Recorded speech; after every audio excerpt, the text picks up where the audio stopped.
and just he read everything about all the things that I do, and I thank God for being able to do. But you know, I'm always felt specially tied to Lithuania, not because my country of origin. My country of origin is Argentina, and we sometimes joke and we say that Argentinians, we are Italian who speak Spanish, you know, directly French, but would like to be British.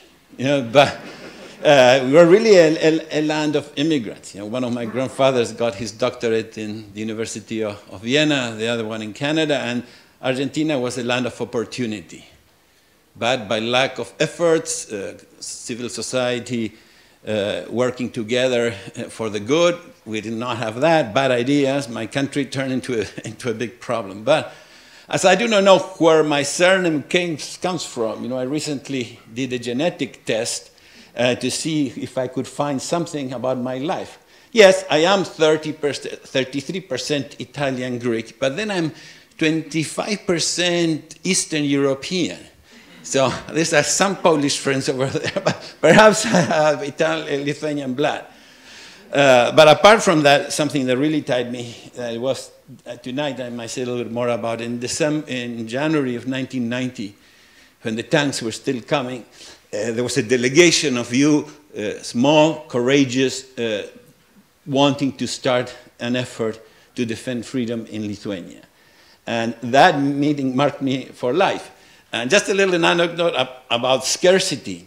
We met tried to meet far away from Washington, D.C. And it was a special day where we had all free seafood, an enormous amount of seafood in the hotel. But in the salad bar, we had zucchinis, squash, pumpkins. And I couldn't believe the Lithuanians went straight to those zucchinis. You know, so, and we use them for adornment, I don't know, just to, not to eat.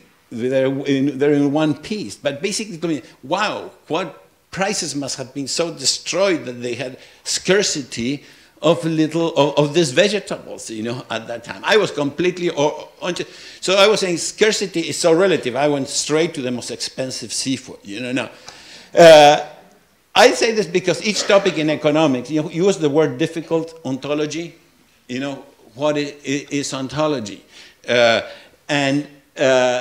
are the simplest definition I could come up. You know, it's the philosophical study of the nature of being, existence, and reality. What is the thing? You know, that's more or less what we mean by ontology. Theology is the philosophical study of the purpose of being.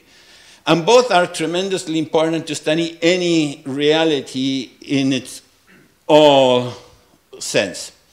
In the Montpellier Society, which is a society founded by a Nobel laureate called Hayek, F.A. Hayek, in 1947, we had a meeting in Italy, Val d'Aosta. That was, I think, 1986, and a philosopher, everyone was an economist, and they were speaking about freedom, liberty, and no one had defined it, and say, look, economics is a non-normative science, it's not an ethical science, it just shows cause and effect, but freedom is a value.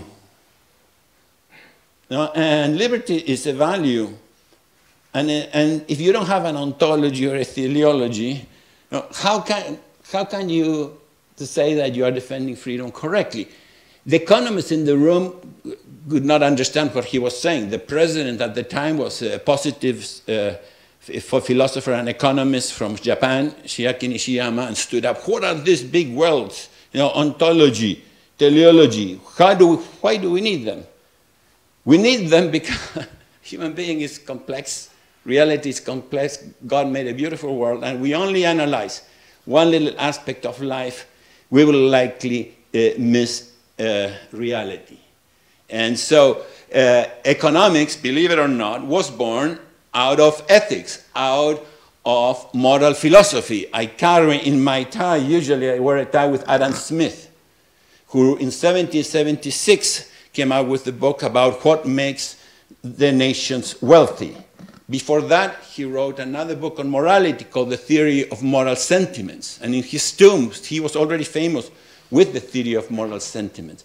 But since from Aristotle until Smith and past Smith, what people care was what is good, what is just. That question predominated any thinking, all the thinking in social sciences. Only later in the 17th century, 18th, these people started saying what is good for the king, for the state. But still, the moral philosophical question was the more important thing. And for understanding what is good in economics, from the point of view of moral view, you know, for example, if you were a priest, here we have a priest in the first line, and people were coming to confession, the government put this maximum price. Am I allowed to violate the price that the government sets? And how would a priest answer that question? He has to say, well, what are prices? How are prices determined? You know, and so they started doing the best economics in history. And another question, typical, you know, with inflation, the way they did inflation at the past, and Copernicus, a great Pole, wrote a book about this on money. The king would start putting more copper in gold and try to pass that gold coin as it would have the same value. So a worker would say, hey, you're paying me my salary in a coin that has value less. Is it good? Can you do that? And an employer will go, you know, to ask the priest, hey, can I do this? And say, well, what is just regarding money? So all these questions lay the foundation for economics. But if you are a moralist and you start, and if you are, especially in the time, at that time they were Christians, you start with for eternal or divine law. And then if you are not religious, you know, you still can go up to natural law, which again, from the philosophical point of view, is what the intelligent creature's participation in eternal law, how God shares part of him through us. But in this humanistic Christian period with Aquinas and his followers, reason began to have a prominent role. And what reason tells us about the nature of things, about ontology, and that is also natural law. Many free market economists who are not Christian, the key one, Murray Rothbard, is a great Austrian economist. He goes up to, he's not a believer, but he understands natural law, and his conclusions in economics are very similar to many of the conclusions of this priest. Then you have the field of economics, you have the field of ethics, which are different. Both study the human being, human action, but one just studies how human beings decide how to allocate scarce resources to achieve ends, while ethics studies the goodness or badness of the actions, of human actions. Two complete different questions, but very relevant, especially for the two disciplines that are the three disciplines that are influenced by economics and ethics. What is political economy? Political economy is the legal framework that applies to the economic system. Who does that legal framework? God? It's the climate? It's the genes? No. It's you. We, human beings. So if you have a political economic system that enslaves people, yeah, it's us. It's a scandal. You know, we have to work to change it. So economic doctrines are economic teachings, and economic ethics is studying the topics of economics from the goodness or badness of the actions or the policies. Correct? And very often you have moralists who invade economics because ethics is more important than economics, or economists that invade ethics. You know, because it's profitable to do something, you have to do it. There's a paper by Hayek called The Moral Imperative of the Market. And it's dangerous, you know, because in 4 or 5 paragraphs, he basically, because the market is such a great engine, it tells you what you should do. The word should is not a word of economic science. Should is a normative science. And a non-normative science cannot give ultimate criterion of norms, of value. That has to come from outside. That's why we need this dialogue. And congratulations for approaching scarcity from all this perspective. I learned a lot reading all your papers, and really, I never had to study so much to figure out what to say. So all these influence each other, but they have legitimate autonomy. When a moralist, when a priest or a pope speaks about economic science, making mistakes, then it sometimes weakens the respect that you have for those moralists. So the best economics we have coming from the priest or the moralist, the better. Just a few things about scarcity, because again, you have so many papers, so many speakers about this, that Elena recommended me that I focus more on the general framework and relationships of economics and morality. You know, in the Bible, this is Genesis, you know, God blessed them, saying to them, be fruitful, multiply, fill the earth and subdue it, be masters of the fish of the sea, the birds of heaven, and all the living creatures that move on earth, up to the stars. You know, what a command, my gosh. You know. And he gave us this, you know, for eternity. But we had to work. It's difficult. Should we work if there's no scarcity? But nevertheless, this is how I see it. I was an atheist. You know, I always thought the morality is very important, but I believe that if God exists, everything I do has to be for God. So most of the thing I do is work. And so even work has to be like prayer. But there's always some selfishness, you know, in personal life after the fall. So I think now, before the fall, I think, did people work? Yeah. But I think it was just as a gift of God. Well, who were these moralists that started, as I said, the thinking of economics? The most famous university was the University of Salamanca in Spain. That was inspired by someone who was a Dominican priest, started a major school of thought there, Francisco de Vitoria, but was inspired by St. Thomas Aquinas, who wrote some topics of economics. St. Antonin of Florence lived in Florence, was one of the most productive cities in the world, the same as Siena, another Dominican. He wrote beautiful about economics. And again, I know that one of the papers showed that there was almost no growth in the Middle Ages. In the Kingdom of Navarra in the 16th, 15th century, income per capita grew 6 times. 6 times in a century, yeah? And if you study the growth of publications and printing, you know, after Gutenberg, it's almost the same correlation as what happened with computers. There are books about the medieval machine, how after this period, really production started to take off. St. Antonin's books were taught at the University of La Sorbonne, the University of Paris, and was like the basic center. Mr. Vitoria, which is the priest I will show you next, went to Salamanca. That's a typical school classroom of the University of Salamanca. You see I have the same hairstyle of the priest, you know, so I sympathize with them. But it had almost all over Europe, they had influence all over. The English hierarchy even had, that was the most important college.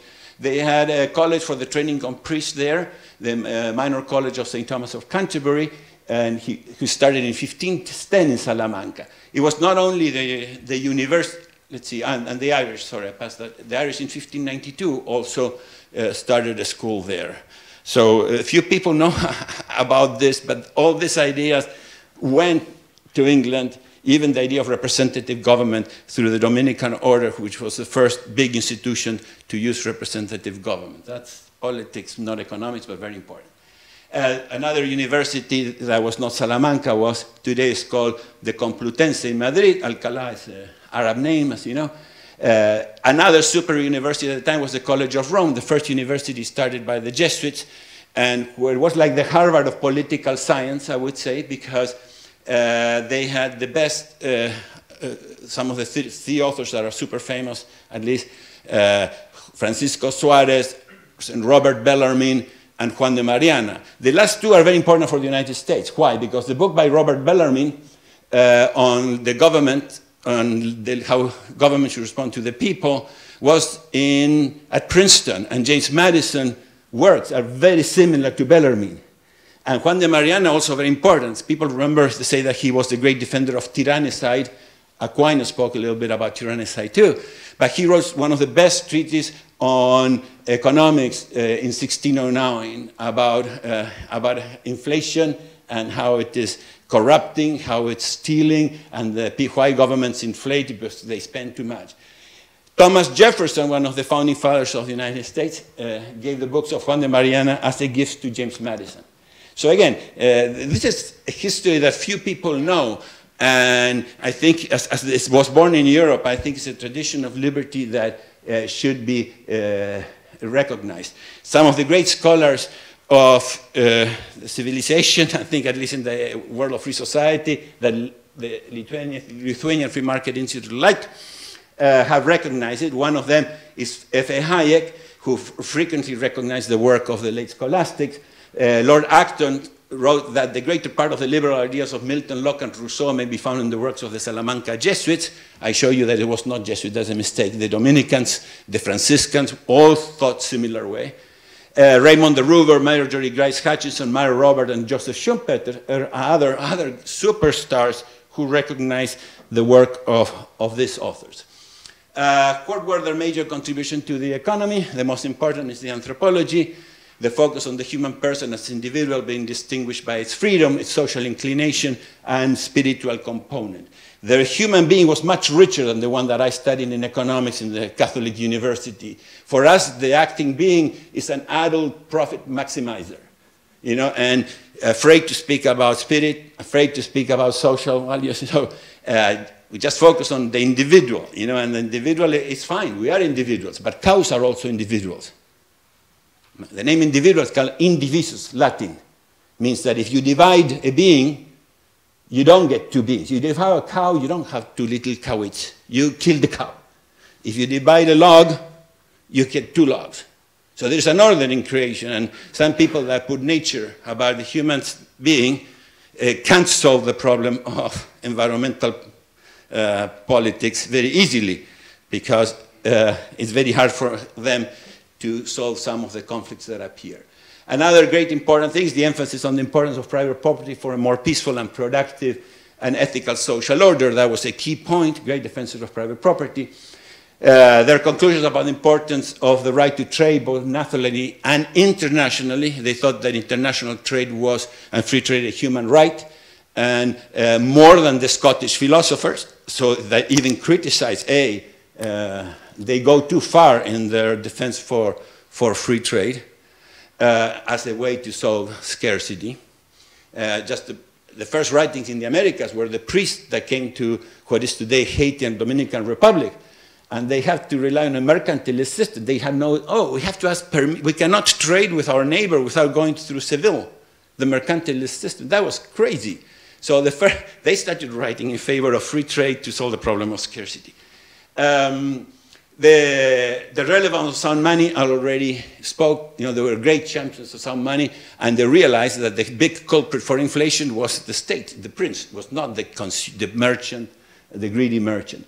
The idea of the just price, for them, was the price without fraud, monopoly, or violence. The price agreed upon by common estimation. Yes, if the prince had the right to tax, he has the right to fix a price, but it's convenient. Most of the time, they said no.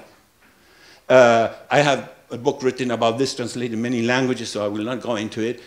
Wages, profit, and rents. People think all these topics were not topics of distributive justice. That was commutative justice, was the same as prices. Yes, the human person is not the same as a machine, but the laws of supply and demand don't take a break when you speak about labor. So distributive justice has nothing to do with distributing the wealth from one to another. Had to do with what rules exist to manage the common good, things that we have in common, correct? So things like nepotism, things like taxation, that was covered in distributive justice. And their careful distinction between legal and moral obligation and punishment is key. Now, they were much more rigorous in moral aspects, but should you be punished for doing something good, bad all the time by the police? No. So they let a lot of latitude in the behavior of the human person. Interest rates they were not able to overcome the ban to interest rate and usury. It only changed in the late 19th century. And that could do with the scarcity of loans, correct? We believe that the pure interest is the price for time preference. The human beings value more something today than in the future. This scene with negative interest rates that we have today in Europe is helping us imagine what it was like to live in centuries where that was the scene. You know, today you want to put money in Switzerland, you have to pay them instead of them paying you. I never thought I was going to see that ever. Again, rights was the consequence of God's law, not of God's grace. So sinners have rights. So if you go to the United Nations, remember the picture I showed you about Salamanca, there was a statue. That statue is to Francisco de Vitoria. People, because some of the Protestant tradition, I respect them, I have Protestant blood too, they said that, no, if you are a sinner, you lose rights. And they had to speak about this because they were confronting these Indians, you know, indigenous people with crazy things that were awful and sinful for the Westerners. And I said, oh, for sure they have the right to have private property. For sure they have the right to trade. So it's because of this, the great champions of the school of Salamanca, and this is the basic, you know, of free market economics and the free society. I will pass over this because I think I'm running out of time. I will jump to one of the authors of was called Social Market Economics. It was Wilhelm Röpke, who was president of the Montpellier Societies in the early 60s. He had a more complete vision of the human person than most economists, especially with the Chicago School and perhaps the Austrian School. And he basically said that 3 ways to deal with scarcity: fraud or violence, that's ethically negative; altruism, gifts, is positive; and the typical, which is exchange and division of labor, ethically neutral. This is what we study in economics. Now, sometimes the business deals, is mixed, the business method, the economics is mixed with fraud and sometimes with gift. What Lithuania Free Market Institute does is all voluntary exchanges, and it's not a for-profit economy. You do it for the good of society. So that comes mixed with altruism that is very much needed in a society. The economy of gift that Benedict, in one of his encyclicals, wrote so well. Now, the most scarce things in the world is rule of law. Perhaps, I just did the statistics. I know it's too many numbers. Poland and Lithuania is in blue. Here is property rights, freedom from corruption, rule of law, economic freedom, transparency, and freedom, what it says there? Freedom of house, that's a political freedom. This is the average in the world: 54, awful for property rights, corruption, awful, 46, 50. Well, Justice Project, rule of law appears a little bit higher. This is all your region, your immediate region, sorry. So Lithuania is one of the countries that scores the best and shows some improvement. Also Poland.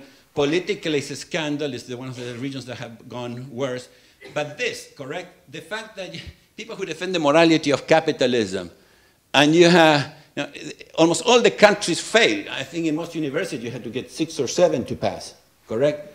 So how can you defend the distribution of income that is the result of systems that work with no rule of law? And just to finish, I did some correlations. I correlated this, I did yesterday. If you put private property and transparency, lack of corruption, and this I tell to the moralist, you know, there's nothing better than private property and economic freedom to fight corruption. But true economic freedom, not economic freedom as determined by Brussels or the big powers that they only can pay for the lawyers to interpret the rules made to benefit them, correct?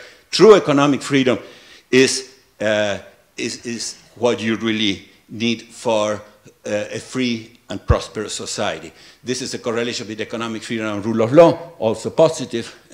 And so the more economic freedom, the better rule of law. I'm running out of time, and I want to just basically, you know, why we have some differences of thought, because as economists, we care about political and economic freedom, which I define as the right of an adult to do what he wants or try to do what he wants with what he owns. But there is another freedom that is more important for other people, is spiritual freedom, metaphysical freedom. And in the gospel, we have it beautifully expressed in one sentence, know the truth, and the truth shall set you free. And that is, again, it's a scarce resource, knowledge. Grace is given to everyone, so you just have to open the door and you might have it. But people say, well, I don't care about spiritual freedom because you can be free in a jail. For sure. But I would rather die free in a jail defending freedom and with a clean conscience than being addicted to drugs or alcohol, and I defend the right of people to drink, go up to a building, throw myself and say, oh, how free I am. But some of my friends, that's freedom, and I defend that. But that's not true freedom. True freedom needs both. So, conclusion, how do we fight this? I think if you don't change the rule of law, you cannot change anything. How you change the rule of law? You have to build consensus with people based on truth. I think families are the great educators. Private property was born to protect the family. Family was preceded private property. If you study Adam Smith and the anthropologists that he studied, the only way to preserve the family across generations was private property. So that's how private property started. So I say those are the two main institutions of the free society. If you don't believe me, believe the Marxists, no? Because the family and property are the two institutions that they begin to attack always. Finally, well, I think we have to have an acknowledgement of spiritual reality and the true concept of the human person as the foundation. And I think what you have done with the studies of scarcity is fantastic. I learned a lot, and I will keep reading. And I spoke too much. Thank you, and look forward to being with some of you tonight. Thank you.